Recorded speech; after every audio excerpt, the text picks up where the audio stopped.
Super.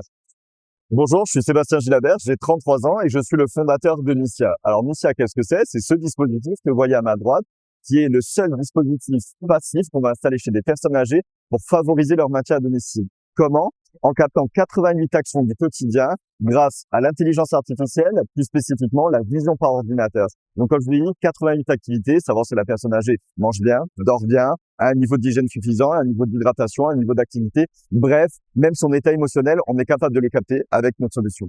Non, c'est pas ma première entreprise. D'abord, j'ai eu la chance de m'occuper de l'entreprise familiale qu'on a revendue. Puis, j'avais monté une première entreprise qui m'a permis de monter ensuite Missia, qui était plus une activité alimentaire. Aujourd'hui, je suis pleinement focalisé sur Missia et c'est une aventure extraordinaire. Ouais, j'ai l'anecdote parfaite. Alors, ça va pas être sur Missia, même si j'ai aussi une anecdote sur Missia, mais la première, ça a été sur le premier logiciel que j'avais développé. C'était un logiciel pour un parc d'ascenseurs et je l'ai développé au sein d'une entreprise d'ascenseurs. C'était l'entreprise de mes parents. Donc, j'ai développé tout le logiciel qui permettait d'entretenir donc ce parc d'ascenseurs.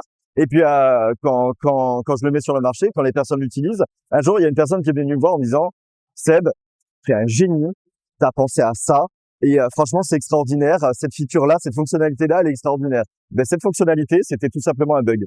Et c'était un bug que j'avais pas prévu, qui était là et qui en fait a rendu le logiciel extraordinaire pour les utilisateurs. Et toutes les features que j'avais travaillées, que j'avais pensées et des fois même repoussé les limites de la technologie, ben finalement c'est passé complètement à côté parce que ça répondait pas du tout aux besoins clients. Et c'est là que j'ai compris. C'est là que j'ai compris qu'en fait on peut avoir les meilleures idées du monde, on peut avoir une idée de techno peut-être, mais les fonctionnalités c'est vraiment les clients, le marché qui va les décider.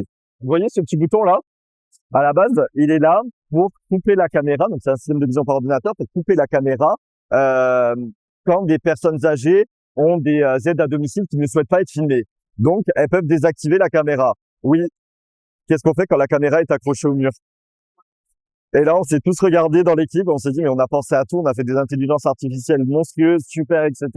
Et il y a une personne qui nous a dit, oui, mais comment je la désactive? Mon bouton, elle est tout là-haut. Et là, on s'est retrouvé complètement bête, obligé de développer une feature sur téléphone, etc. Bref, alors qu'on aurait pu simplement penser à ce cas-là, mais on avait un peu trop la tête dans le guidon.